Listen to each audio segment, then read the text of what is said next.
Boa noite, meus irmãos, minhas irmãs, meus amigos, minhas amigas da Escola Jesus Cristo, seguidores da página da Escola Jesus Cristo no Facebook e participantes também do grupo da Escola Jesus Cristo no Facebook e todos que acompanham o canal da Escola Jesus Cristo no YouTube.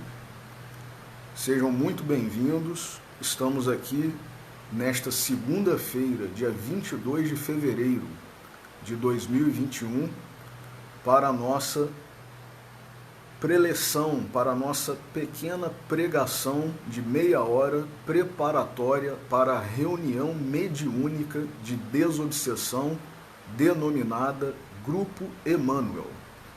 E todos que somos beneficiados através desse tipo de reunião, que vou pedir licença para citar o caríssimo amigo Beto Sabadini, que na sua última pregação teceu algumas considerações, alguns comentários, algumas explicações sobre a questão da mediunidade nesse período que nós estamos vivenciando de pandemia, em que muitas casas espíritas, a maioria, acredito, se não todas, estão com as atividades presenciais suspensas. Porém, as atividades continuam de forma virtual e, como o Beto Sabadini lembrou nessa última pregação dele, as atividades espirituais, elas não param jamais. Ai de nós, se a espiritualidade parasse, se a espiritualidade, como dizia o professor Clóvis Tavares, tirasse férias. Mas, graças a Deus, não existem férias, não existe feriado no plano espiritual para os bons espíritos que nos auxiliam e que nos instruem, nos protegem, ou seja, trabalham para a nossa elevação, para a nossa melhora espiritual. Então, esse tipo de reunião, mesmo que não aconteça nos moldes em que acontecia antes da pandemia da Covid-19, ela continua a acontecer, seja por sintonia dos participantes aqui encarnados, seja principalmente pelo trabalho que a espiritualidade desenvolve no plano espiritual. Então, nós estamos aqui fazendo essa preparação para esse tipo de reunião, em que todos nós somos beneficiados, principalmente os que têm os seus nomes lidos na hora da oração. E como leitura preparatória para a nossa prece,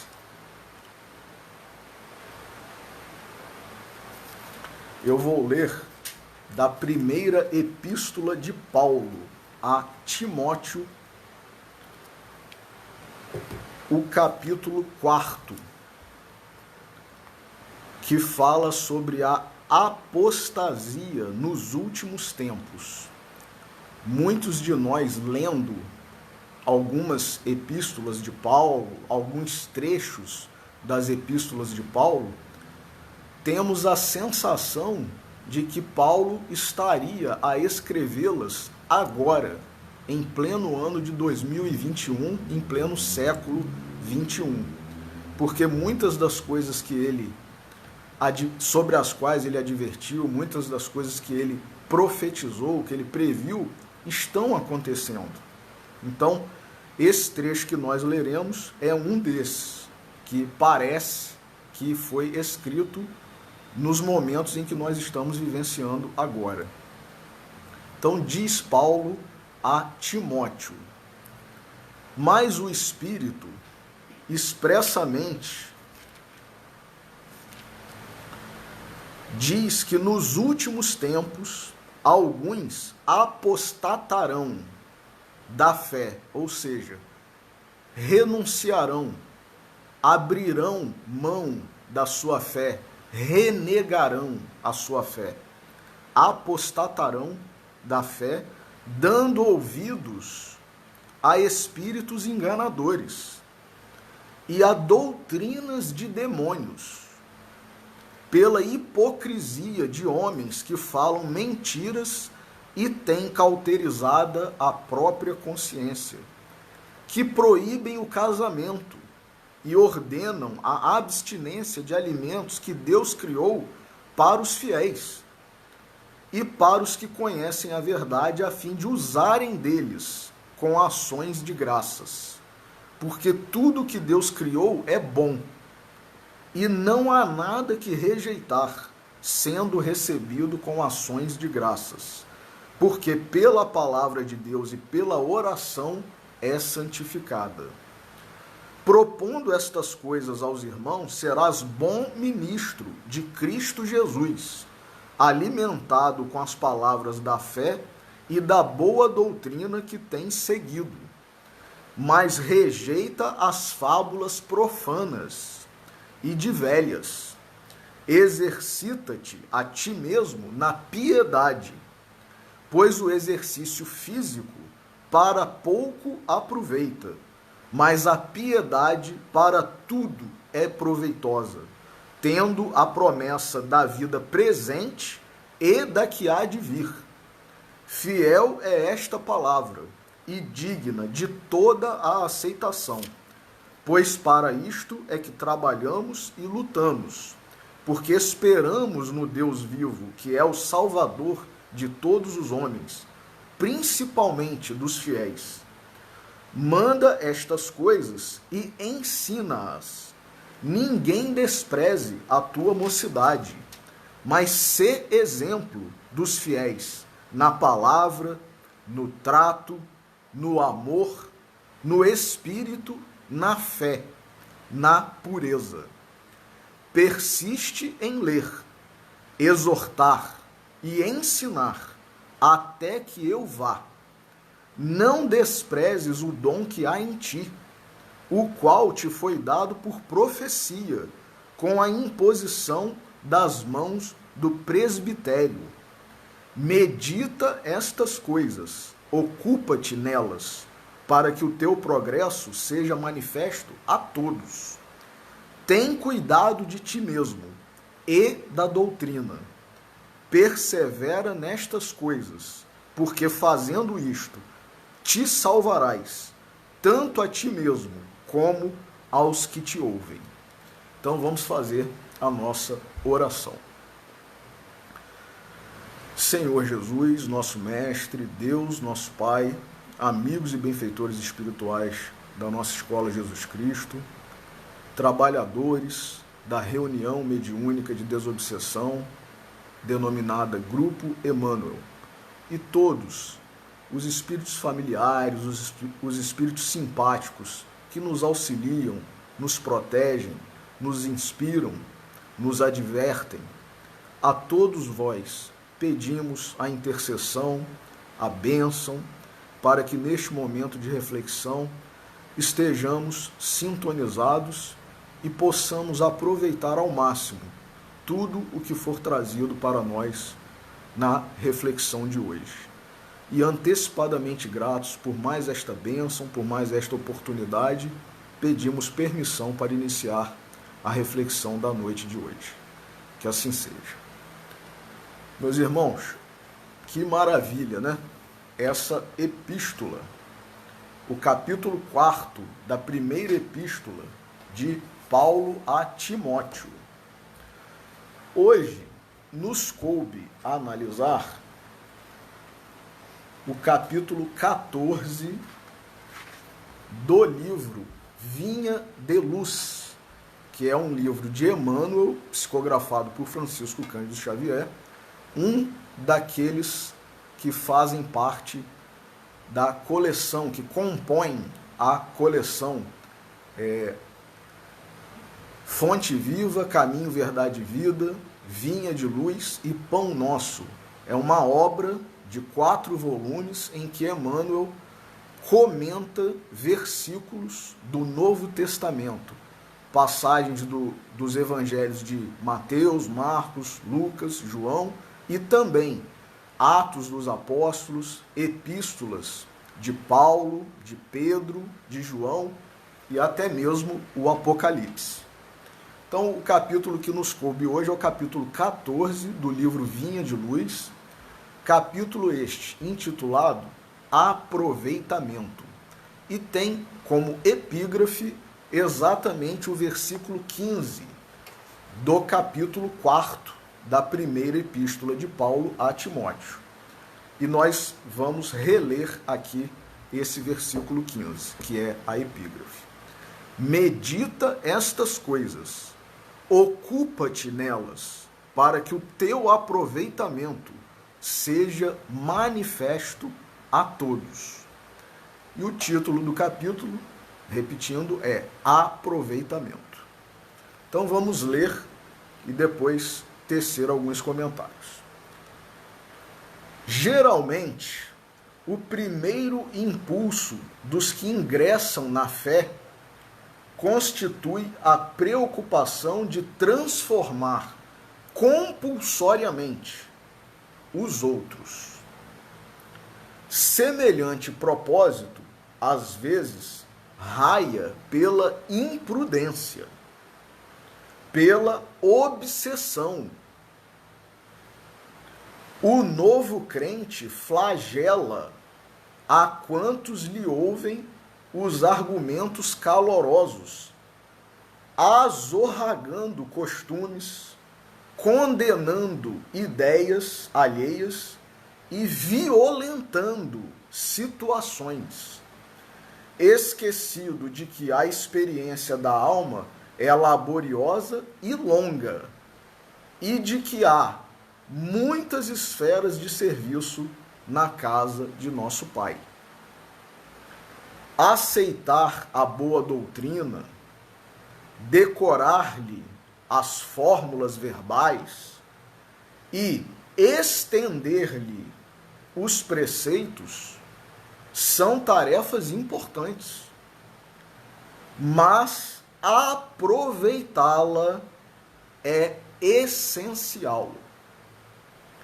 Muitos companheiros apregoam ensinamentos valiosos. Todavia, no fundo, estão sempre inclinados a rudes conflitos em face da menor alfinetada no caminho da crença. Não toleram pequeninos aborrecimentos domésticos e mantém verdadeiro jogo de máscara em todas as posições. Continua, Emmanuel. A palavra de Paulo, no entanto, é muito clara. A questão fundamental é de aproveitamento. Indubitável que a cultura doutrinária representa conquista imprescindível ao seguro ministério do bem. Contudo, é imperioso reconhecer que se o coração do crente ambiciona a santificação de si mesmo, a caminho das zonas superiores da vida, é indispensável se ocupe nas coisas sagradas do Espírito, não por vaidade, mas para que o seu justo aproveitamento seja manifesto a todos. Que texto de Emmanuel!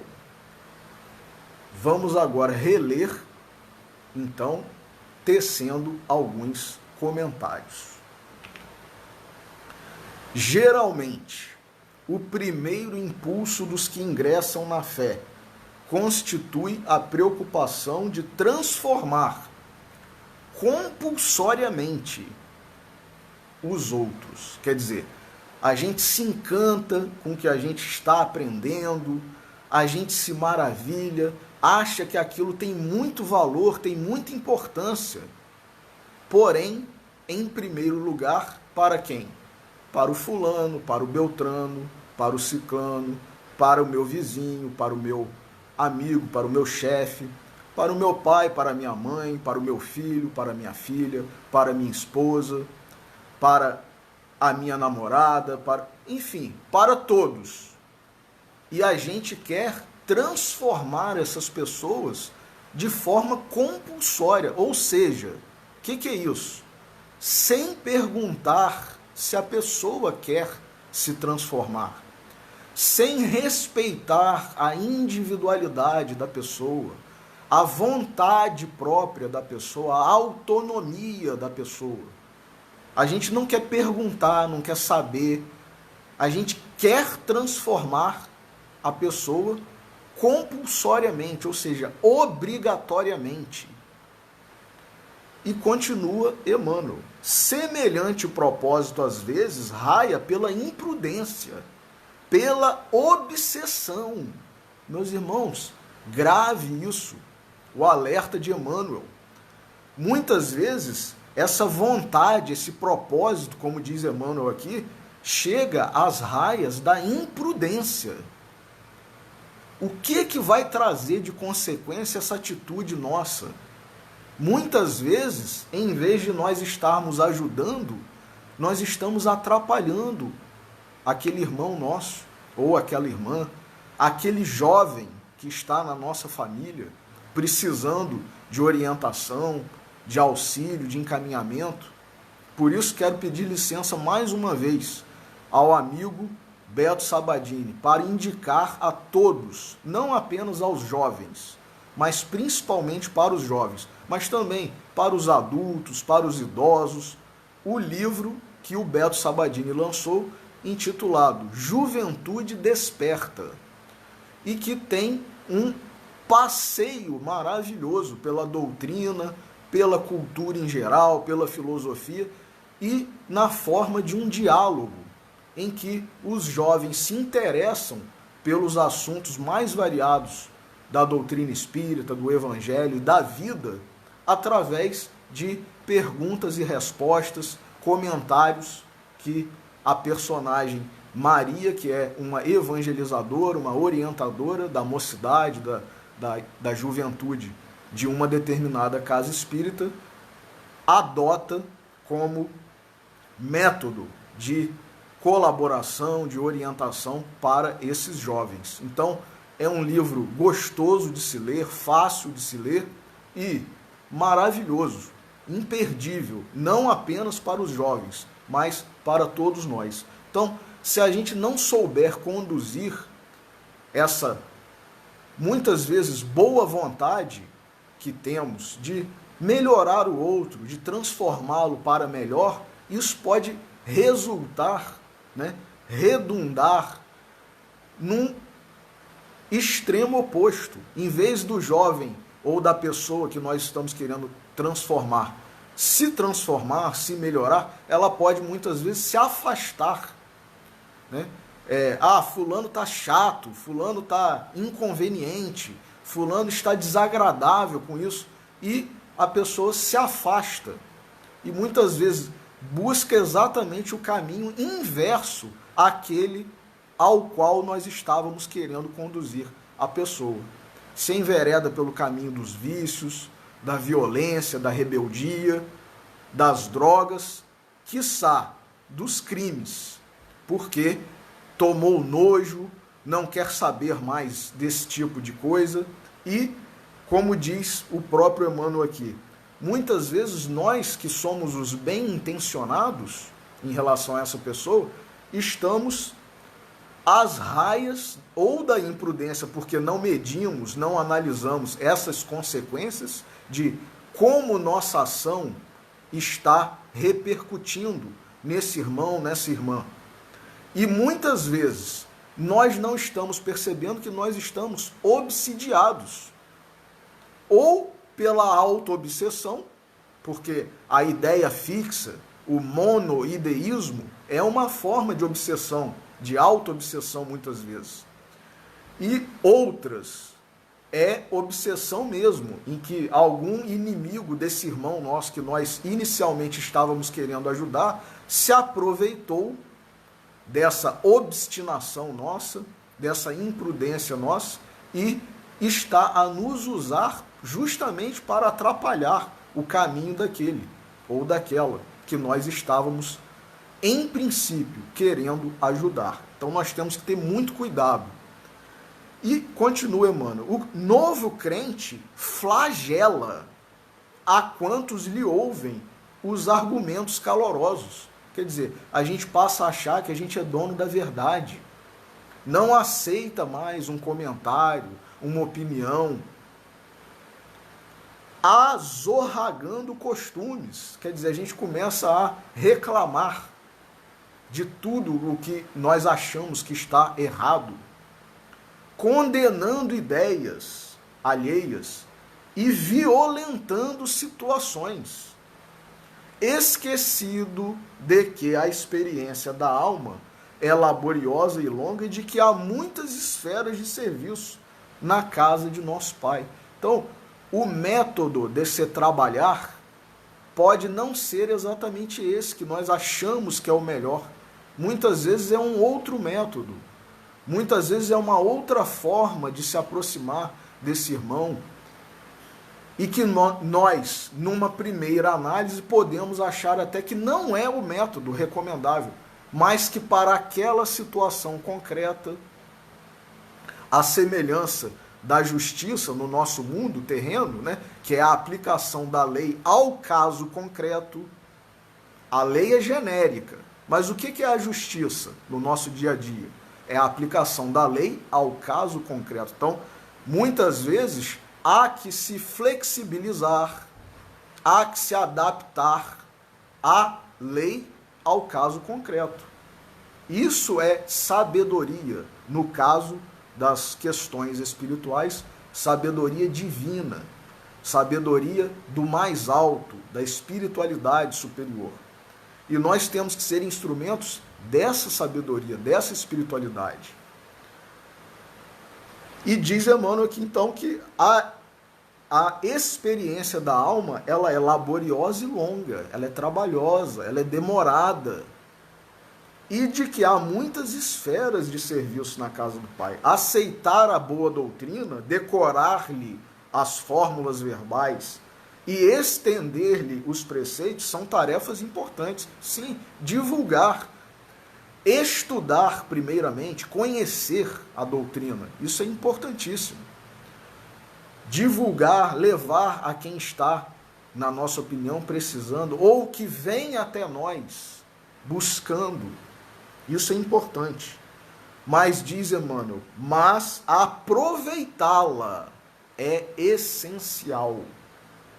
Muitos companheiros apregoam ensinamentos valiosos. Todavia, no fundo, estão sempre inclinados a rudes conflitos, em face da menor alfinetada. Olha só, Emmanuel não diz da menor espadada, da menor do menor prego. Não, ele diz alfinetada, quer dizer, uma coisa mínima, uma coisa muitas vezes superficial, sem importância, e que nós valorizamos de tal forma que aquilo faz com que nos menores testes das nossas vidas nós provamos que somos muitas vezes, apesar de conhecedores, apesar de ouvintes, apesar de pregadores, de evangelizadores, somos o quê? Somos hipócritas, muitas vezes. Somos apenas a fala que não vem do coração. É aquela fala mecânica, muitas vezes até para impressionar, para atrair, né, aplausos e saudações, elogios. Então, sempre inclinados que nós estamos muitas vezes, apesar de sermos companheiros que apregoamos os ensinamentos valiosos, estamos muitas vezes, como diz Emmanuel, sempre inclinados a rudes conflitos, às vezes, discussões que beiram agressão física, meus irmãos. A ponto da pessoa falar, se você não parar agora, eu vou te dar um soco na cara. Eu vou fazer isso assim, né? Isso depois de já ter agredido verbalmente a pessoa, chamado isso, disso e daquilo, enfim. E somos nós. Em face da menor alfinetada no caminho da crença. Se a pessoa disser então que você está equivocado, que você cometeu um deslize, né, ou que não é exatamente dessa forma, a pessoa, né, deixa de frequentar o grupo, ou então faz, e a gente tem visto aí, né, guerras verbais em Facebook, em WhatsApp, e, né, fulano falou isso assim. Se a gente não concorda, qual é a melhor postura, qual é a melhor atitude? Vamos silenciar, vamos fazer uma oração para que aquela pessoa reveja o que ela está dizendo, o que ela está apregoando, e não sair criticando, expondo a pessoa, humilhando a pessoa. E aí eu me lembro, porque é um dos livros que, ao ler este capítulo de hoje, me veio à mente, o livro protestante maravilhoso, inclusive recomendado pelo professor Clóvis Tavares e vendido durante muito tempo na livraria da nossa escola. Em meus passos, que faria Jesus? Então, se Jesus estivesse diante de alguém que se equivocou, que falou alguma coisa diferente do que é o correto ou do que é a verdade, Jesus humilharia essa pessoa publicamente, né?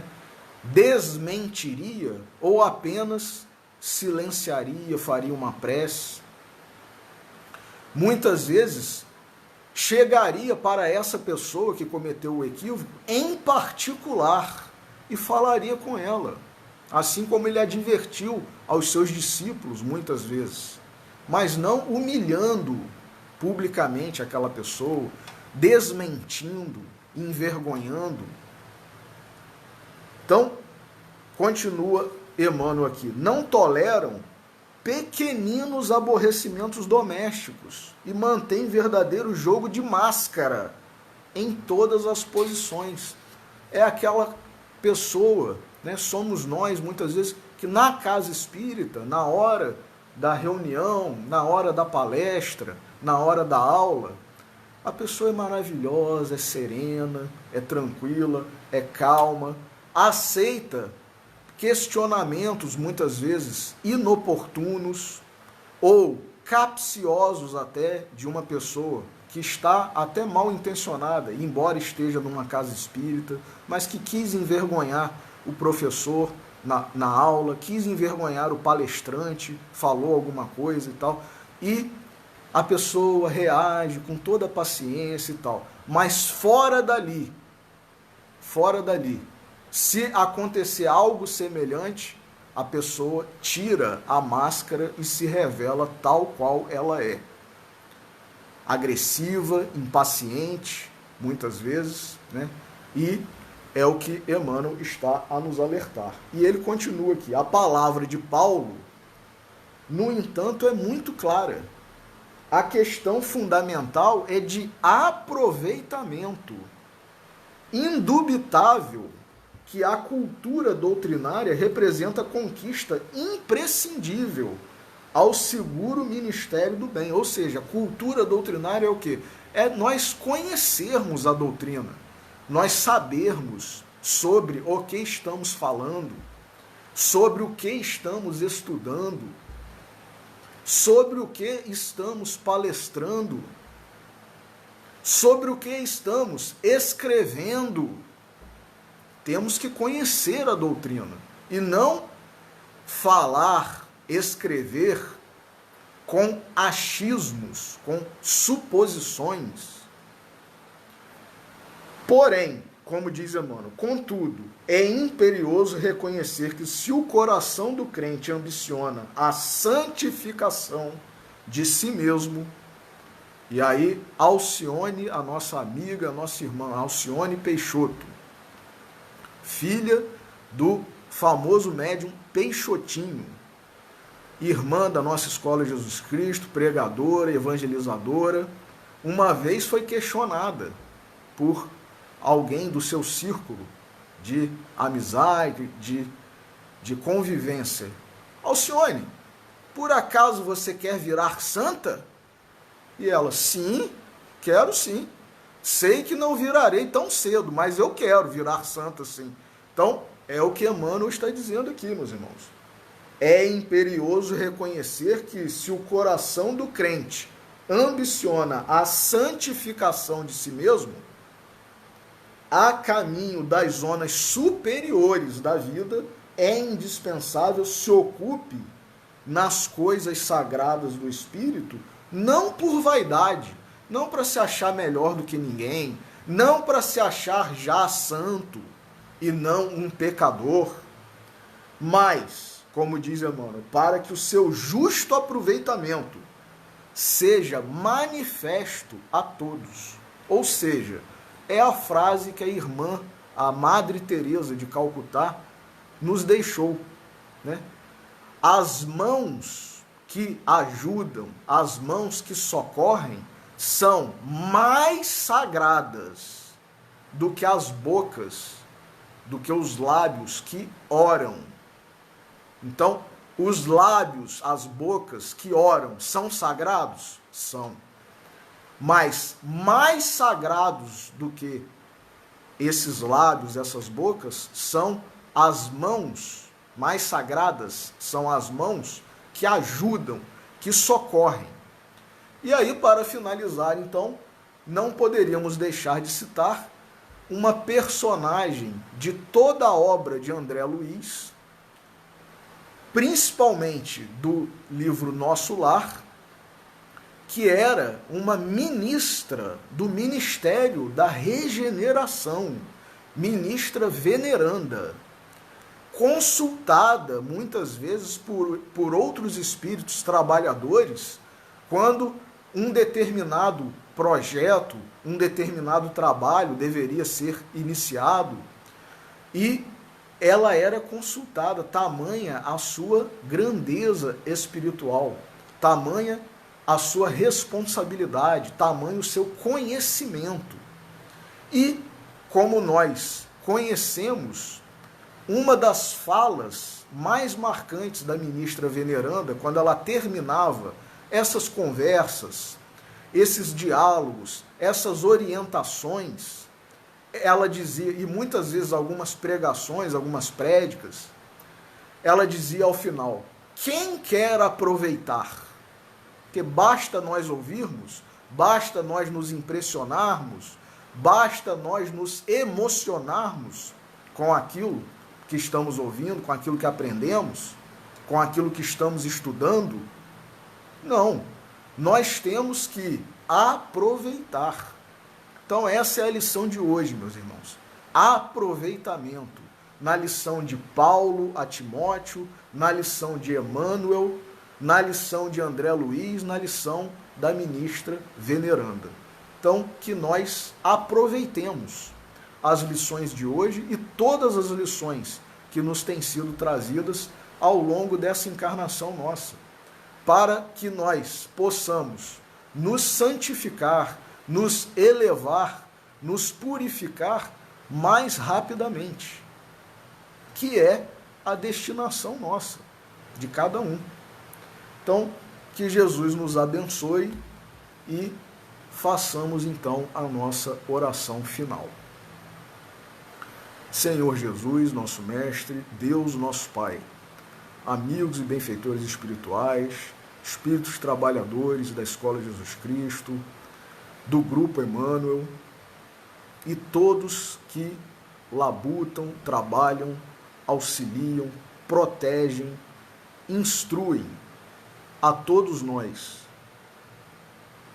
Hoje, especialmente, a Paulo, a Timóteo, a Emmanuel, a André Luiz, a ministra veneranda, agradecemos por tão valiosas lições e que nós saibamos aproveitá-las, para que não nos arrependamos depois, ou mais tarde em nossa atual encarnação, ou já no plano espiritual, por termos tido tantas bênçãos, tantas lições, tantas oportunidades e por termos desperdiçado tanto tempo e tudo isso.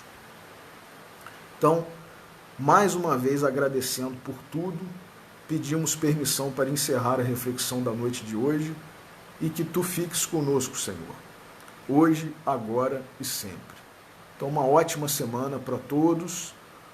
Quem quiser passar os nomes para Flávio e para ter o auxílio da oração, o magnetismo dos bons espíritos, que todos sejamos beneficiados e que a paz de Jesus permaneça com todos nós. Que assim seja, uma boa noite a todos.